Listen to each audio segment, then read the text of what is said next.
big thank you to Cliff Ray at opticalsolutions.uk for the kind loan of this SAIM SCL35 thermal scope. Bruce and I really appreciate your help there.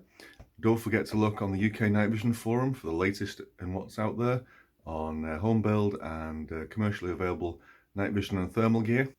Keeps up to date with everything. Okay, we're back at our favourite spot at Stonehaven Harbour to try to get a comparison between. We've got three thermal scopes here. We've got the PARD SA25, which we tested here last week. We've got the SAIM SCL35 from Optical Solutions. Thanks very much, Cliff. And we have a Pulsar Helion XQ38 that belongs to a friend of mine. Thank you, Davey, for the shot of your Pulsar. And thanks, George, at precisionnightvision.com for the PARD. loan of the PARD. Okay, so what we basically want to do today is just to do a comparison of the image quality with the three scopes. We're not going to go into the menus and all the different features, that'll come in a later video, but we just basically want to give you a description of how good or how poor the image quality is in these three scopes. Now, if you saw our previous video about the SA35, we were totally impressed with the image quality on this, and I'm going to use this as a reference because it was last week when we tested it, it was really good. I'm going to look at some of the same places we looked at last week with this one, and then again with the other two scopes. So I continue to be seriously impressed by the PARD. The image quality is excellent, the contrast is super, the image just jumps right out at you, the clarity is first class. So let's have a look at the PARD, the SAIM, sorry, the SAIM. SAIM SCL35, so it's a 35mm objective. Now, obviously this has got slightly more magnification, but in terms of the image quality, the contrast and the way the image pops out at you, I would say it's virtually identical to the PARD. It's very, very, very good. And the PARD is the SA25. PARD is the SA25. So you've got more magnification with this than you have with the PARD, but in terms of just the quality of the image, both are the same. Right. They're both excellent images. I would be happy to use this device. The image quality is, I say, it's as good as the PARD. I'm not saying it's any better, and I'm not saying it's any worse. They're too close to being together in terms of quality to pick them apart. Now I'm going to go at the Pulsar now.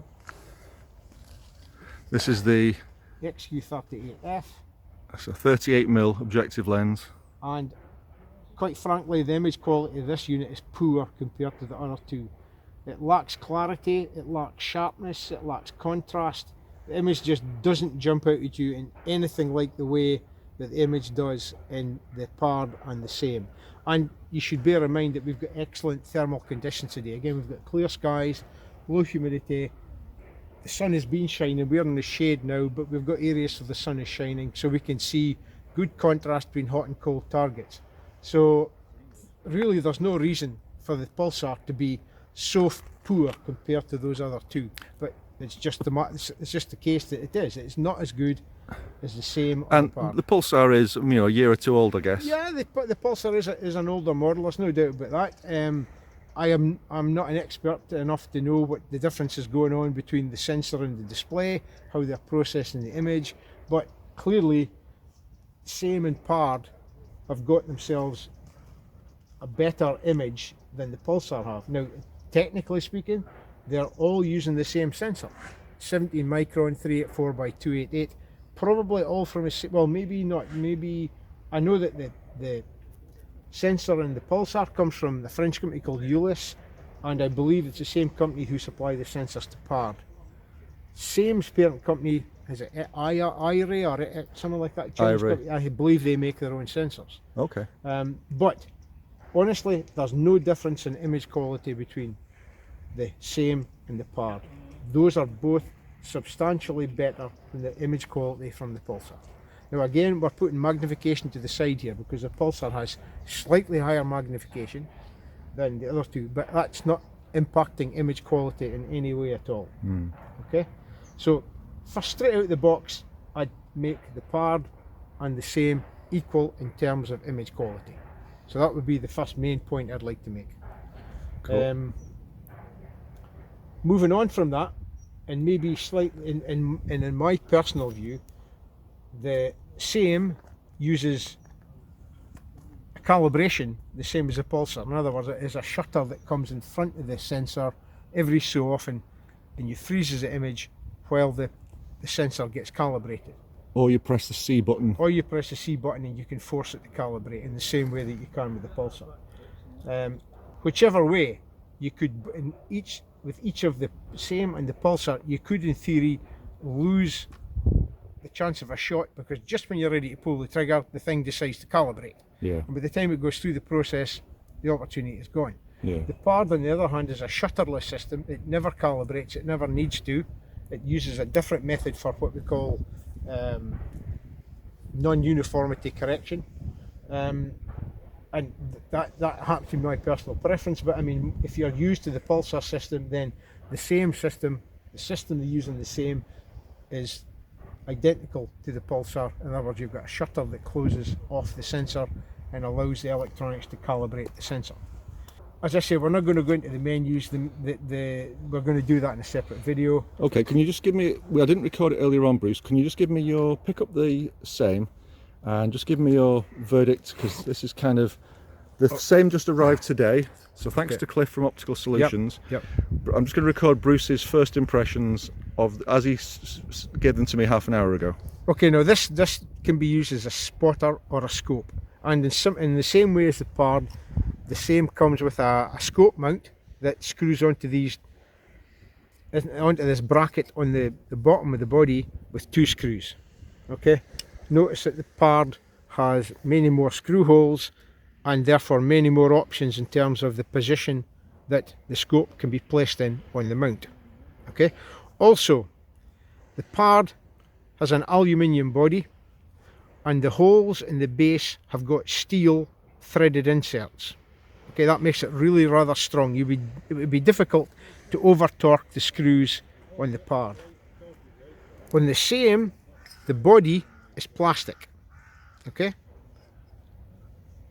and if I take the screw out, you can see that there's a pressed in brass insert for the screw that holds the scope onto the mount. For the steel screw. Yeah, so you've got a steel screw into a brass threaded insert which is pressed into a plastic body.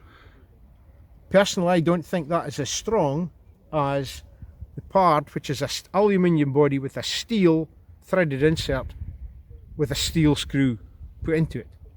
Okay, so if you were using the SAIM as a scope and mounting it on the mount, you'd have to be fairly careful about how tight you made the screws holding the scope onto the mount. Yeah. You could, in theory, over torque it and either pull that straight out of there or do some damage to the plastic body. Okay, this is the mount that comes with the SAIM scope. And if you look closely at the profile of the mount and the profile of the body of the SAIM, you can see that it's not a straight-sided slot. Mm-hmm. It's got an angle in the slope, what we call a prism mount, and that scope mounts into there, and only 2 screws to hold it on, and you've got 4 screws on there, so you've only got 1, 2, 3 possible positions for the scope to fit onto the mount. Okay, having said that, it looks like a better mount than the PARD. It feels more solid. It just looks better constructed than the PARD, I would have to say.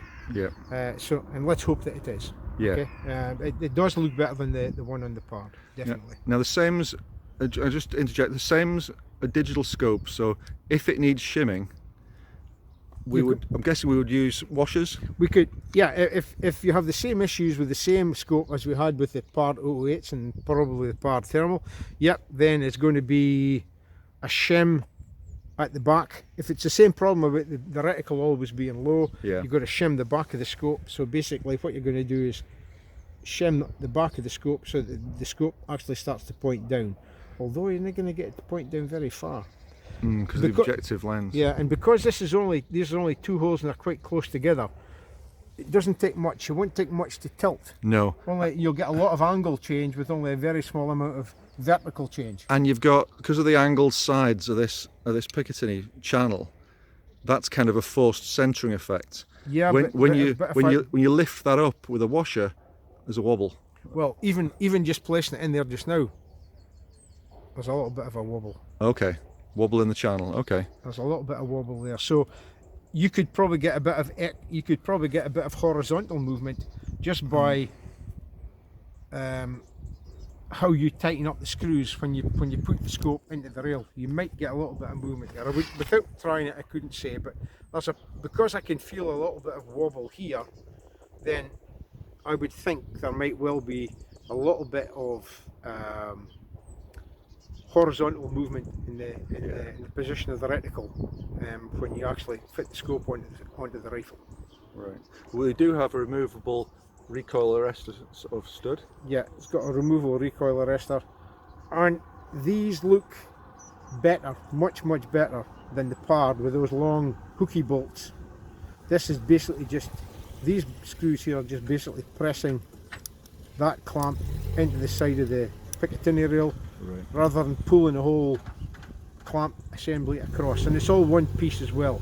Yeah. So I would say this looks like a better solution.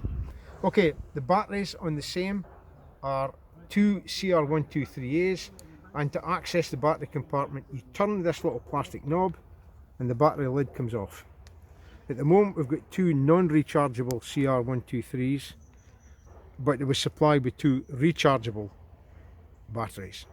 Okay, so you put the batteries in, and there are markings on the inside of the battery compartment to tell you which direction to put the batteries in. Once the batteries are in, you simply press that down, which is quite neat, although it worries me slightly that this could be turned by mistake and the battery lid could come off. It's got a retaining strap, which is good. Yeah. I would hate to think that if that retaining strap was to break, you might potentially lose the battery cap. The display is excellent. It's a higher resolution display than the PARD. It's what we said, 1280 by 960, something like that. I believe so. Yeah. It's an excellent display, very nice display. Plenty diopter adjustment. Yeah. The diopter and the focus rings both feel good, don't they? Yeah, they did. I'll switch it on again.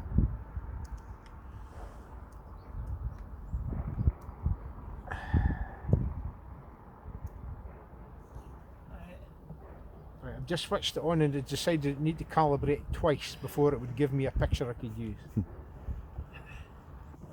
Yeah, the display is excellent. Now we're now getting a low battery warning. The battery box is now flashing. Right. So I think in fact it's just switched itself off. Oh, that's That's not good. no, that's good. battery. So battery life with those two CR123 non-rechargeable batteries, less than half an hour. One of them was, I popped it out the packet. Okay. So one of them was definitely brand new, and the other one had previously been popped out the packet but had never been used that I know of. Well, when we put the batteries in first, the battery indicator was showing full. Right. But it's rapidly dropped. So we will be doing a power test.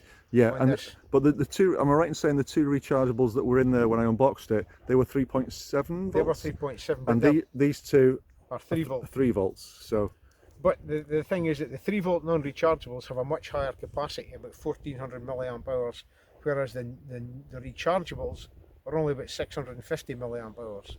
Right. So honestly, this is not a good battery solution. Okay, this is not a good battery solution. Now, whether you can, using the USB-C 3 port, Yes. or USB-C port, run an external Power bank.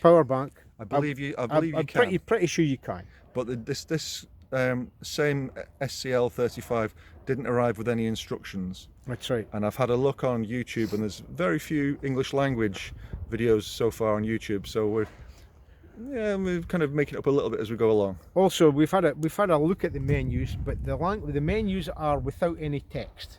It's all done by graphics. You have to kind of figure out what the symbols mean. Pictograms, yeah. Pictograms, that's the word I was looking for. And there are two different, there's a long push menu that brings up a menu system, something like the Pulsar with pictograms on the left hand side that you can then select and change values. Like the PARD, yeah. And no, more like the Pulsar. Oh, right, the okay. PARD has a proper menu system with text in English that they'll go down and select an item and then change it. Everything in here is done by pictograms. Right. And there's a short push menu, and at the moment we simply haven't figured it out. No, but It's ironic. We're not saying it's bad, we're just saying it's very different, and we need a little bit of time to figure out how to operate the menu efficiently. although we have noticed that it doesn't stay on the screen for long. That's right. If you're not pressing buttons, it doesn't stay up for long. That's right. That's right. There is at the top left-hand side of the screen. There's a small box which indicates the level of zoom you're in, the color mode you're in, and a couple of other things. But I haven't figured that out yet. Because they're very small pictograms again. Yeah, that's right. Against all pictograms, there's no text whatsoever, which personally I don't like. I mean, there's no reason why they couldn't have done it text and then obviously with multiple languages. Yeah. I mean, that's not everybody. That's not difficult. But they've decided not to do that. It's all done by pictograms, and at the moment, my brain is a little bit fried trying to figure out not only what the pictograms mean, but how to move through them and change values. Yeah. The one thing we have learned is that when you're running, pressing the front button changes the digital zoom. It will go from ×1 to ×2 to ×3 and ×4, and then back to ×1 again. And the rear button forces a calibration. You can make it calibrate by pressing the rear button, and that's all that the rear button appears to do when the scope is running. So if you're lining up on some prey, then you can force it to calibrate so that hopefully it won't calibrate mid-shot. Mid-shot. Yeah. That's true, but that's a pain in the bum, to be truthful with you. That's why I like scopes that don't calibrate. Right. No calibration for the win. Okay. Calibrations for. I'll try to not say a bad word. Recording. So that's recording via mobile phone through the screen of the SAIM SCL35 on loan from Optics Solutions. Thanks to Cliff. Okay, so I'm looking, and that's a pretty crisp image. Yeah. I don't know if we've got any heat sources. You want me to do I can do digital zoom if you want. Yeah, you do a little digital zoom test. That's the whole thing. I haven't got PIP running. It's got PIP, but we don't have it operating. That should be digital zoom 4. Yeah, that's slipped a bit in the focus. And that's back to 1. Right. Where you want me to crisp. Okay, it's crisp focus again. You want me to try digital zoom again? Yeah, could you do that? It should be ×2. I can't read the number from here. ×3. Okay. ×4. Okay. ×1. Okay. This is us trying to follow a person with a dog. She's got to come to the end of the pier. She'll Come back. There we go. I can see her. So that's a person. That's a good 100 yards. Oh, yeah. So that's a view through the SAIM SCL35.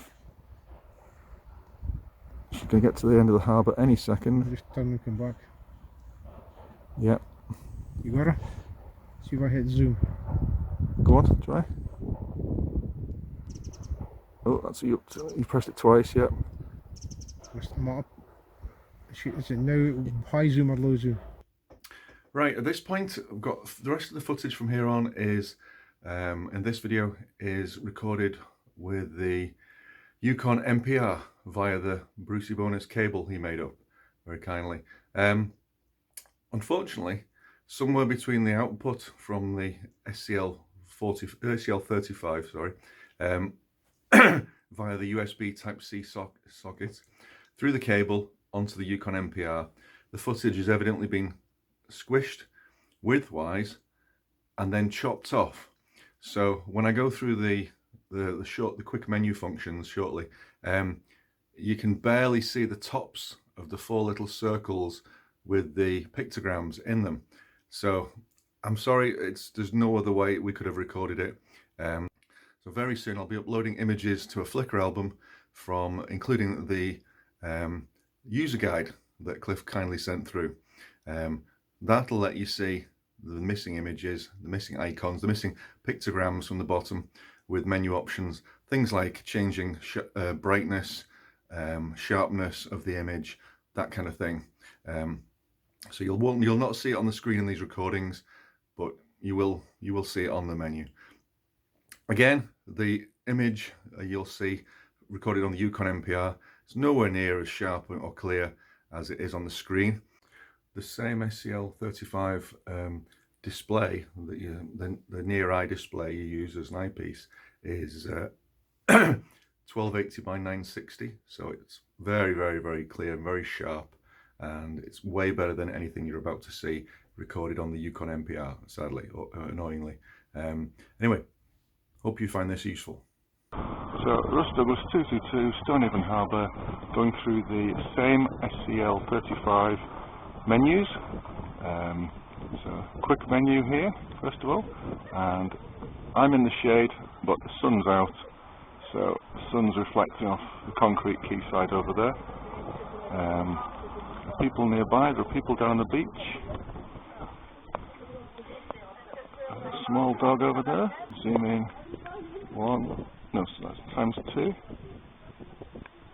times 3,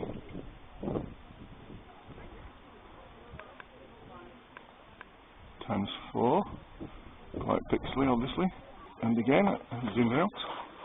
So, quick menus. First of all, you press the middle button of the 3 menu once, twice, or 3 times to access the 3 different selections. And then each time, the buttons on the top row, you change with the on-off key, and the buttons on the options in the lower row, the pictograms, you change with the C key, which is the calibrate button normally. Very good, actually, very, very, very good detail on 1 times magnification, so base mag. You go up to 2, and straight away things are getting pixely. Never mind up to 3 or up to 4. So, quick menu. 1 press, 2 press, or 3 press. 1 press and on-off button gets you black hot, iron hot, or rainbow. And back to white hot, which is my preference. With the sun and everything, this almost looks like a black and white camera, rather than a thermal camera, thermal imager. But obviously the dog's eyes and the dog's nose and the dog's mouth are very hot, very white. And plenty of seagulls around. Shame they're not on the general license, but there we go. Quick menu, and the low options is low, higher, higher, and higher sharpness. Second option, second button, and menu takes 2, 3. Sorry, the on-off button takes 2, 3, and 4 times mag. Back to 1, and the brightness is controlled by the bottom button or the C button. Let's put it on reasonable, and then menu button again, top option, different reticle colours. We've got on red for now, and lower option is different reticle designs. I can see these very, very clearly on the screen, on the display, very fine, but I know for a fact they're not coming through to you guys. But there you go, that's the quick menu, and it doesn't last long.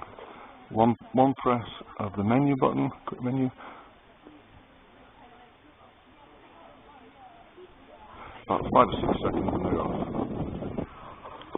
And one other thing I wanted to show you is a longer press of the menu button. Now this is the main menu, and the top option is ultra clear. Next option down, Bluetooth. Video on, which is obviously on right now. PIP, which we'll come back to in a second. 3 volt or 3.7 volt option.